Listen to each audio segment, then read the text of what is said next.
I don't usually listen in on other people's conversations. It's not in my nature. So even now, I can't quite figure out what made me pick up the basement phone that Sunday afternoon. I was busy tinkering with the hot water heater when the phone rang. My wife Karen was upstairs, and I assumed she'd answer it. But the phone was right there within reach, and for reasons I still can't explain, I grabbed it. Before I could say a word, I heard Karen's voice through the upstairs extension. "Kevin, you shouldn't be calling here," she said, her voice sharp with concern. What if Peter had answered instead? Kevin's reply came effortlessly, as if he'd anticipated her worry. I'd have said it was work-related. Don't stress so much. I just wanted to confirm everything's set for tomorrow. Horizon Lodge, room 214 at 1 p.m. sharp. I've got a bottle chilled and some fresh strawberries ready. And don't forget that black silk lingerie you mentioned. Karen sighed, a mixture of reluctance and resignation. All right, just make sure no one sees us leaving work or coming back together. You're nervous, Kevin teased, a touch of amusement in his voice. Second thoughts? No, she answered quickly, almost too quickly. I've never done anything like this before. Of course, I'm scared, but I'm not backing out. It'll be fine. Good, Kevin said lightly. Just remember, if Peter finds out, I'll be devastated. I'd better go before he overhears something. See you tomorrow. The line went dead, and I slowly hung up my receiver too, my hand trembling slightly. For the next 10 minutes, I just sat there, replaying the conversation in my head. Why did I have to answer that phone? Karen and I had been together for so long that I couldn't wrap my mind around what I'd just heard. We'd married a year after graduating high school. She was my first, and I had always believed, my only partner. Karen was still stunning, and she worked hard to stay that way. We had a son, Brian, in his senior year of high school. Our lives weren't glamorous, but I thought they were good. Apparently, I'd been fooling myself. Suddenly, the water heater didn't seem so important anymore. I grabbed a drink from the mini fridge in the basement and tried to calm the ache building in my chest. My mind raced through my options. I could confront her right away, make a scene, demand answers, but that didn't feel right. Dropping subtle hints to make her think I suspected something? That might delay things, but it wouldn't solve the problem. The third option began to form in my mind. Let her proceed, but with one key adjustment. I'd allow her the chance to back out at the last moment. If she took it, fine. If she didn't, I'd have no choice but to confront her. That evening at dinner, I solidified my decision to accept a job offer in Huntsville, Alabama. It was something I'd been considering for over a year, but Karen had always resisted the idea of moving. Now her objections seemed irrelevant. The move would also benefit Brian, who had his sights set on Auburn University, where in-state tuition would save us a fortune. I decided not to mention the job to Karen yet, but brought it up to Brian afterward. Brian was on board and agreed to keep it between us for now. I didn't tell him about Karen's plans for the next day. There was no need to drag him into it just yet. With my decision made, I started mapping out my next steps. After dinner, I told Karen I needed to pick up supplies from Home Depot. My first stop, however, was a store to buy a disposable phone and a prepaid calling card. I knew I'd need to make calls that couldn't be traced back to me. Then I swung by my local bar, a place where a few old acquaintances with questionable reputations like to hang out. One of them loaned me a car unlocking tool, and I noted down another's license plate for potential use later. Next, I made my way to the Horizon Lodge, where Karen and Kevin had planned to meet. I casually wandered through the lobby, picking up brochures and chatting briefly with the desk clerk. They gave me a map of the property and a list of contact numbers for housekeeping and room service. When I got home, Karen was watching TV. She mentioned she'd take an early shower and head to bed since she had a big day tomorrow. Once she was in the bathroom, I went through her briefcase, noting down key contacts in her schedule.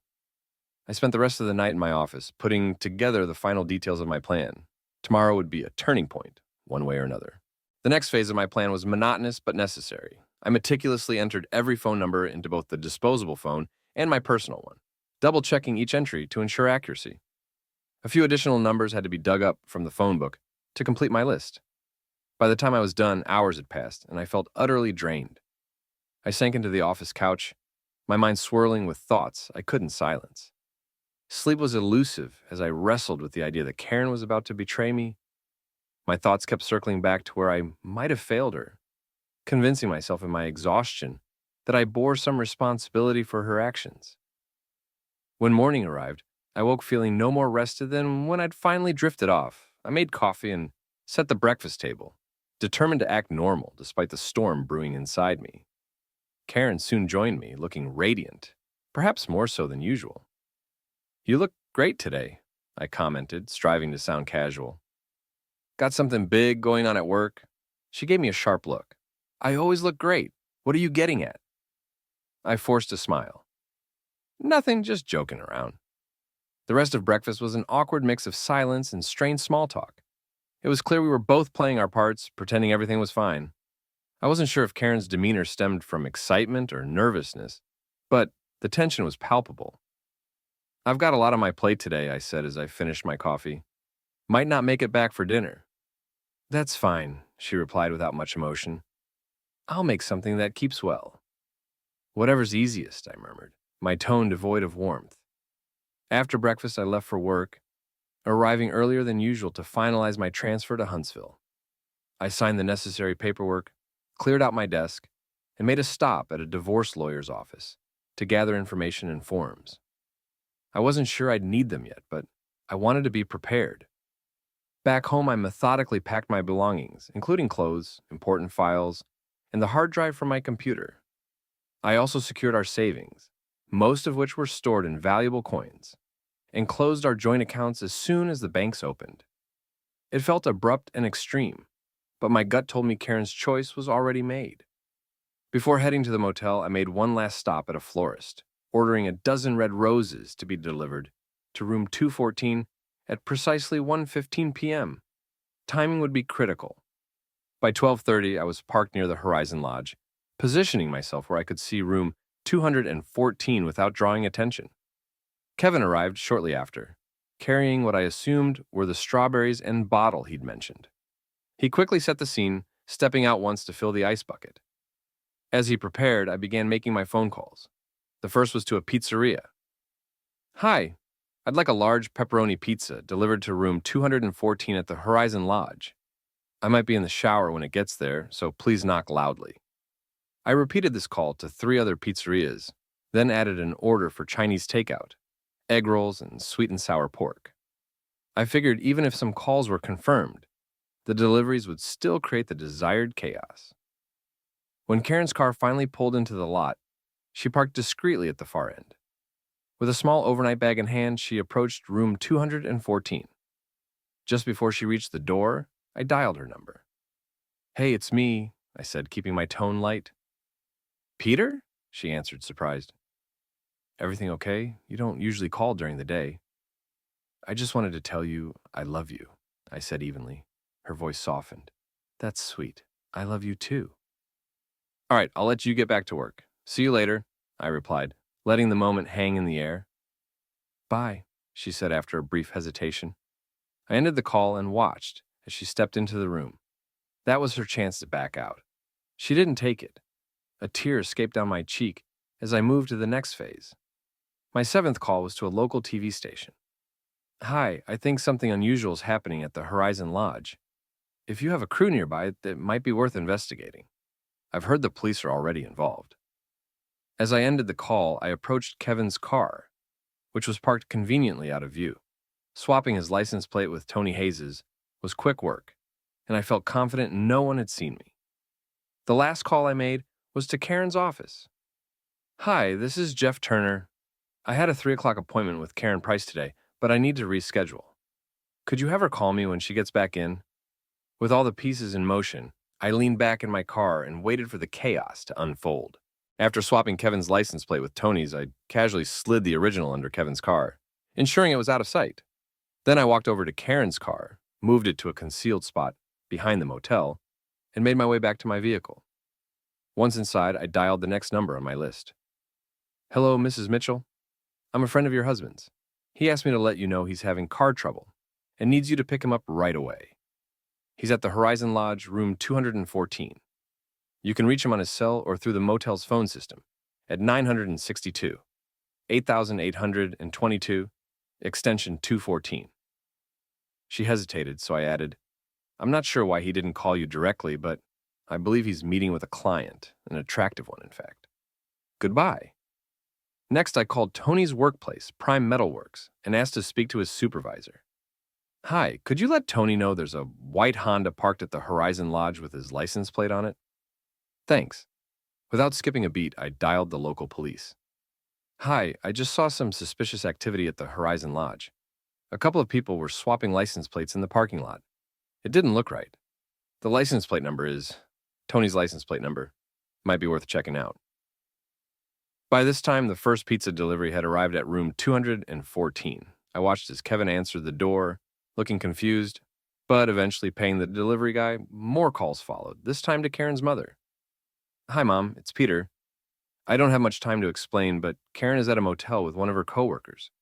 Can you please call her and try to talk some sense into her? Maybe you can convince her to leave before she does something she'll regret. You can try her cell, or if that doesn't work, call the Horizon Lodge directly at 962, 8822, extension 214. I have to go now. Please make the call. Within minutes, 2 more pizzas arrived at the room, followed by the motel's maid delivering extra towels. The scene at the door was a chaotic mix of deliveries, confusion, and frustration. Kevin seemed rattled, but it didn't stop the parade of interruptions. I decided it was time for another call. This is Mr. Mitchell in room 214, I said, mimicking Kevin's voice. There's a leak under the bathroom sink and water is starting to spread onto the carpet. Can you send someone to fix it right away? Thanks. As I hung up, a loud motorcycle pulled into the parking lot. Tony. He parked right behind Kevin's car, immediately noticing something was off. He barely had time to inspect the license plate before a police car pulled up. Tony started gesturing wildly, engaging in a heated exchange with the officer. Meanwhile, I made my next call. Mr. Morgan, this is Peter Price. My wife Karen works for you, correct? I hate to bring this up, but she's currently at the Horizon Lodge, room 214 with Kevin Mitchell. Yes, I'm sure. I know your company has policies about this sort of behavior. Perhaps you should contact them to confirm. The motel's number is 962, 8822, extension 214. I no longer want my wife working under your supervision, and I'd suggest you reconsider Kevin's employment as well. Apologies for the inconvenience, but I felt this needed to be addressed. As I ended the call, I noticed an Asian food delivery vehicle pulling into the lot. The officer began walking toward room 214, trailed by an irate Tony, who was still arguing his case. One more call was necessary. Hello, Kate, it's Peter. I'm in a tricky spot here. Karen is at a motel with a coworker, and I'm heading there now. I don't want her caught in a compromising position by reporters or the police. Can you call her and tell her to get dressed before I arrive? She's at the Horizon Lodge, room 214. If she doesn't answer her cell, try the motel phone. Oh, and her car is parked around the back, so she might need a ride. If you can pick her up, I'd appreciate it. Let me know if you reach her. Thanks. The chaos outside room 214 had reached its peak. The maintenance worker arrived with tools in hand. The florist showed up with the roses I'd ordered, and Tony continued yelling as the officer spoke with Kevin at the door. It was my cue to leave. On my way out of the parking lot, I noticed a TV news van pulling in. I drove away calmly, stopping only to toss the disposable phone into a nearby river. Back at home, I paused briefly to speak with Brian. I told him I'd be away for a while, and asked him to be patient with his mother over the next few days. As I left, I couldn't help but wonder what was happening in that motel room. I would have paid good money to be a fly on the wall during the last hour of chaos I had orchestrated. As I left town, I decided to make one final call. I wasn't sure he'd answer, but it was worth a shot. Kevin Mitchell, this is Peter Price, I said firmly when he picked up. Listen carefully. If you touch my wife, there will be consequences. Do you understand me? There was a long pause before he responded, his voice hesitant and uneasy. Yes, I understand. Without another word, I ended the call and refocused on the road ahead. The miles stretched on as I headed toward the interstate, leaving the chaos behind me. About 8 hours later, my phone rang again. It was Karen. Peter, where are you? She asked, her voice a mix of confusion and desperation. I'm driving down I-81, just outside Knoxville, I replied evenly. Why? What's happening? We need to talk. There's nothing left to talk about, Karen, I said, my voice firm and unwavering. Please, Peter, she pleaded, her tone softening. Just talk to me. I sighed, giving in slightly. All right, I'll ask you 3 questions. Be honest and maybe we can talk. Okay, what? She said quietly, her voice barely above a whisper. What did I say to you when I called earlier today? You said, I love you. And what did you do after we hung up? There was a pause before she answered. I went into the motel room. And why did you go into that motel room? This time, the silence dragged on. Finally, she spoke, her voice trembling. Peter, I don't want to answer that. Goodbye, Karen. I ended the call and powered off my phone. I wouldn't need it again for the rest of the trip. Once I arrived, I allowed myself a small indulgence, a comfortable motel room and a satisfying meal. With the company covering all my moving expenses, I felt no guilt in taking a moment to breathe. Over the next 2 days, I focused on settling into my new life. Finding a decent apartment wasn't difficult, and I quickly signed a lease on a place that met my needs. From there, I set about establishing my residency. I updated my mailing address, transferred my car title, secured a new driver's license, and registered to vote. Each step felt like reclaiming a part of myself, solidifying my break from the past. With everything in order, I mailed the documents to start the divorce proceedings. For the first time in weeks, I felt like I was moving forward. I called Brian to give him my new cell number, asking him to keep it private from Karen. He promised he would, but assured me it likely wouldn't be an issue. During our conversation, he mentioned that Karen had lost her job and wasn't handling it well. I asked if they needed anything, but he insisted they were managing. Brian became my sole connection to the life I'd left behind. A few weeks later, he told me Karen had received the divorce papers. She signed and returned them the same day, apparently without even reading them. He also mentioned she had stopped wearing makeup and was selling most of her clothes and jewelry. Every weekend, she held a yard sale, shedding the remnants of her old life piece by piece. The house, handled entirely by my lawyer, went on the market shortly before Brian's graduation. Karen listed it at a low price, ensuring it sold almost immediately. The buyers allowed her and Brian to stay until he left for college. After the sale, Karen moved into a modest apartment near the bakery where she had found work. She gave Brian the car when he left for Auburn and took only the bare essentials with her. The apartment, according to Brian, was stark and unadorned, a simple upstairs unit with little more than the necessities. By the time he moved out, Karen had stripped herself of nearly everything from her old life. Brian described her new home as bare and almost monastic. Though she never denied him anything, it seemed she was punishing herself, severing ties with every comfort and joy she once had. 4 years went by in a blur. Auburn was a 4-hour drive from where I lived, so I didn't see much of Brian. He was busy with classes, friends, and college life, while I stayed consumed with work. When Karen sold the house, she had the title company send me the entire check. She didn't keep a penny. I deposited the money into a folder I'd set aside for her, untouched. During that time, I bought a small house and spent my days fixing it up. It was a quiet project, something to keep me occupied. I didn't date or socialize, I just wasn't interested. I missed having companionship, but wasn't willing to risk getting close to anyone again. Graduation day finally arrived. I made the drive to see Brian walk across the stage and receive his diploma. The seats were assigned, and fate had placed Karen right next to me. Despite everything, it was good to see her. She looked all right, older, a bit tired, and worn down by life. Her once polished appearance was gone.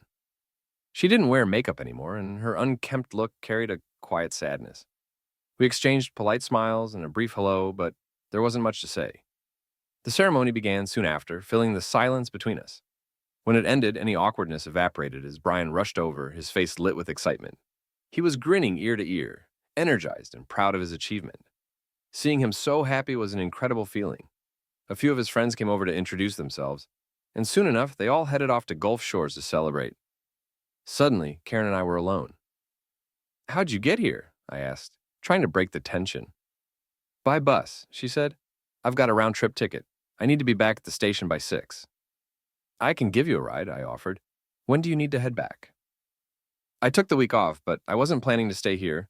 I was just going to head back tonight and spend the rest of the week painting my apartment. "Sounds like a blast," I said, smiling faintly. She chuckled softly. "What's the alternative?" You could stay at my place for a few days. I'll drive you back when you're ready. It beats the bus. Anything beats the bus, she admitted with a half smile. But staying at your place? I don't think it's a good idea. It'd be too hard for both of us. We never really talked things through. Back then, I was angry. I cut you off completely and never gave you a chance to explain. I've regretted that ever since. Now you want me to explain everything? After our lives have already fallen apart? Isn't it too late for that? Maybe it is, she said softly. What could I even say now to make it right? You wouldn't have listened back then. Why would you listen now? I don't know, I said, pausing.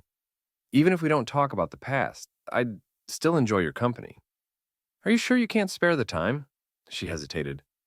I've got the week off, I guess, but I didn't bring any luggage. No problem. We'll stop at Walmart and pick up what you need. It's a 4-hour drive. I could use the company. I don't see how this will end well, she said uncertainly, but I'll give it a try. Just know this. If you do anything to upset me, I'll walk away without a second thought. Fair enough, my car is this way.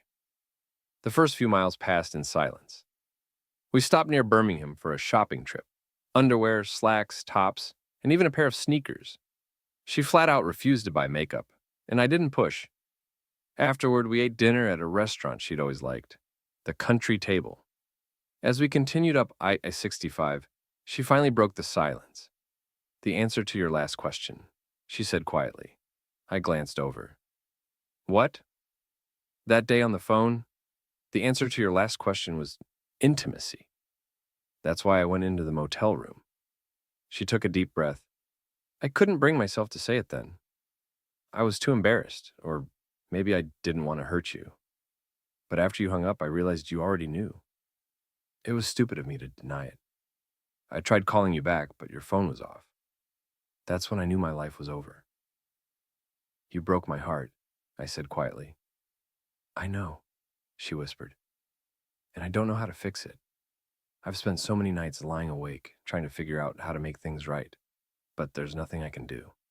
I know that now. I stayed silent, unsure what to say.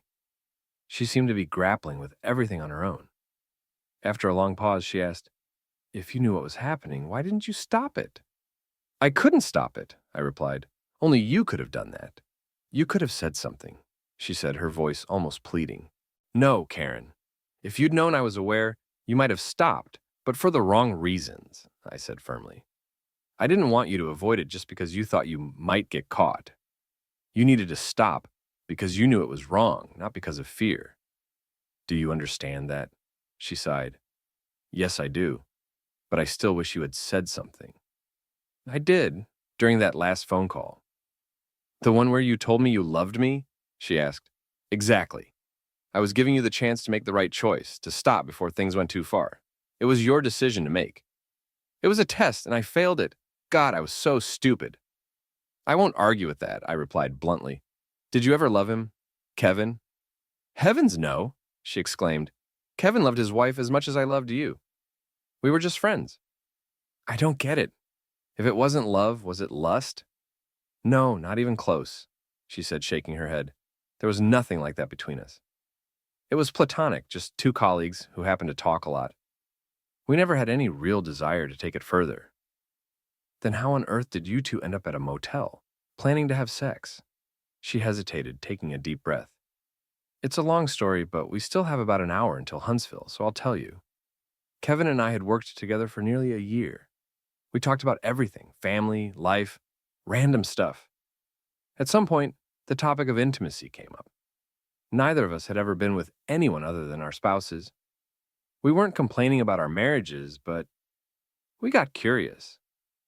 The more we talked, the more comfortable we became with the idea of being experimental. One day, we started discussing the possibility of sleeping together. It felt hypothetical, just a crazy what if between two adults. No strings attached, and it would only happen once. Looking back, it was ridiculous. But at the time, it felt casual, like something harmless. Did it ever occur to you that there might be consequences? I asked, incredulous. Honestly, no. We were completely detached from reality. It felt as harmless as going to a movie together. I didn't think you'd ever find out, so I didn't think it would hurt you. I was so wrong and I hate myself for it. And Kevin's wife? How did she take it? Karen's voice softened. She almost divorced him. I went to see her and told her everything, just like I'm telling you now. She didn't go through with the divorce, but I doubt their marriage was ever the same. Kevin was fired when I was. He tried to fight it, claimed that since nothing actually happened, he didn't break any policies. The arbitration board didn't agree. They moved to Baltimore, and I haven't seen them since. By the time we pulled into the driveway, I was relieved. The conversation had been necessary, but it wasn't easy to hear. I showed Karen to my room and took the guest room for myself. After making sure she had everything she needed, I said goodnight. Tomorrow, we'd talk more, hopefully about something less draining. The next morning, the smell of breakfast greeted me, something I hadn't experienced in years. Karen had made it, a small but unexpected gesture. So, I said as I sat down, smirking, tell me again about this intimacy with Kevin. She laughed, throwing a napkin at me. You jerk! You know there was no intimacy. I guess I ruined a romantic afternoon for you then, I teased. Get real, Peter, she said, rolling her eyes. Sure, he brought drinks and strawberries, but it wasn't romantic. Don't make it sound worse than it was. All right, I said, raising my hands in mock surrender. So, did you two actually do anything? Oh, yeah, she replied sarcastically. We answered at least a dozen phone calls and dealt with another dozen knocks on the door. Some twisted idiot had everyone and their brother calling or knocking. The closest we got to anything was me taking off my shoes. You didn't have a good time? I asked, raising an eyebrow. It was the most miserable half hour of my life, she said, shaking her head. While that biker was trying to break down the door to get to Kevin, I snuck out. Then I realized my car was gone, and I just broke down crying. That's when Kate showed up. You called my sister, I said, incredulous. And worse, you called my mom? She still isn't speaking to me. I'm sorry if I ruined something so important to you, Karen said with heavy sarcasm. I take full responsibility for what I did. It was awful. Oh no, I interrupted. You don't get to claim all the blame. I'm the one at fault here. This whole mess is my doing, and you're not stealing that from me. I've spent years drowning in guilt over this. I'm not about to let you swoop in and take credit. Maybe so, she said softly. But I still feel partially responsible. I should carry some of the blame. Don't do that to yourself, Karen said quietly. The moment I stepped into that motel room, I lost every ounce of self-respect I had. That's something I'll never get back. But thanks to your phone calls, you saved me from crossing a line I could never undo. For that, I'll always be grateful. I just wish you'd said something sooner, though now I understand why you didn't. It's tragic, Peter. I've always loved you. Hurting you was the last thing I ever wanted. I'm so sorry for everything. I won't ask for your forgiveness. I don't feel like I deserve it. Losing your love and trust has been the most painful thing I've ever lived through. Karen, I said gently, you never lost my love. She nodded, her expression softening. That means a lot, Peter. But the trust... I looked away for a moment, then said, That's gone, Karen. I don't know if I can ever get that back. She sighed deeply. That's fair. I can't expect otherwise. After a pause, she added with a small smile, So, what are we doing for lunch? How about sushi? Perfect. Do you think I'm dressed for it? Despite everything, the afternoon was enjoyable. Over lunch, we began to relax, and I saw flashes of the Karen I remembered. Afterward, we went shopping to update her wardrobe, something more modern, less severe. I even convinced her to pick up a little lip gloss, though she resisted at first. Later, we kept dinner simple, just soup, cheese, and crackers, and ended the evening with a drink. As the conversation flowed, Karen suddenly caught me off guard. So, Peter, she asked with a teasing grin, are we going to have intimacy tonight? I blinked, unsure how to respond. I don't know. I still have some issues. Issues? Seriously? She said, raising an eyebrow. Yeah, I admitted. I'm worried that if we make love, I'll be thinking about you and Kevin the whole time. It's hard to shake. Karen rolled her eyes dramatically. That's ridiculous, and you know it. How would you know? I shot back. Because, she said with a smirk, about 30 years ago when we started dating, you told me you used to fantasize about Pam Young, the cheerleader. Remember that? I stared at her, startled. I said that out loud. Oh, yes, she replied, grinning. And for years after, every time we made love, I couldn't stop imagining you picturing Pam Young. You're kidding, I said, stunned. Not at all, Karen said smugly. And now the tables have turned and you're the one who can't handle it. I dealt with it, so why can't you? I shrugged, conceding the point. Fair enough. So, who do you fantasize about when you know? None of your business, she shot back, sticking out her tongue. Come on, I teased. Everyone fantasizes. Who's your dream lover? She hesitated, then grinned sheepishly. You promise not to laugh? I swear, I said solemnly. Mel Gibson, she confessed. I burst out laughing. You're joking. I'm not, she said, laughing along with me. I've always had a thing for Mel Gibson. He's attractive, isn't he? All right, I said, still chuckling. But it does make me wonder, over the past 5 years, who were you imagining when you needed a moment alone? Her eyes narrowed. Mostly you. Believe it or not, I've never stopped thinking about you. Mostly? I pressed with a smirk. What does that mean? She rolled her eyes. What about you? Who have you been imagining? I shrugged. Honestly? Sometimes I thought about you and Kevin. Karen gasped, giving me a playful shove. You're sick! Are you saying you fantasized about me and Kevin to get your kicks? Not exactly, I said, feeling a little sheepish. After everything happened, I couldn't figure out why you'd want him. I convinced myself maybe he was better than me. Eventually, I started focusing on the idea of you enjoying yourself, blocking out the fact that it was with him. Somehow it shifted into something erotic. She stared at me for a long moment, then laughed softly. Well, I guess we're even now. Deal with it. She stood and stretched. I'm going to take a shower, and afterward we're going to make love. You can think about Pam Young, and I'll think about Mel Gibson. Settled? I laughed, shaking my head. Fair enough. As she walked away, she glanced back with a playful smile. Tomorrow we'll grab my things and I'll move in with you. Are you ready for that? Are we getting married? Married? I said, blinking. I'm not sure I can marry someone I don't fully trust yet. Maybe in a few years we'll talk about it. Oh, I see, she teased. You just want to stay single in case another Kevin comes along, huh? You're impossible, I replied with a grin. One more remark like that, and I'll smack you upside the head. Now go disconnect the phones. I don't want any interruptions tonight. The next day, we packed Karen's few belongings. She'd sold almost everything, even the furniture, to her landlord for a paltry $200. Once the car was loaded, she ran to the bakery to let them know she was leaving for good. As we hit the road heading south, I glanced at her and smiled. One last question, I said. All right, she replied, curious. What is it? Where on earth did you get a Mel Gibson poster?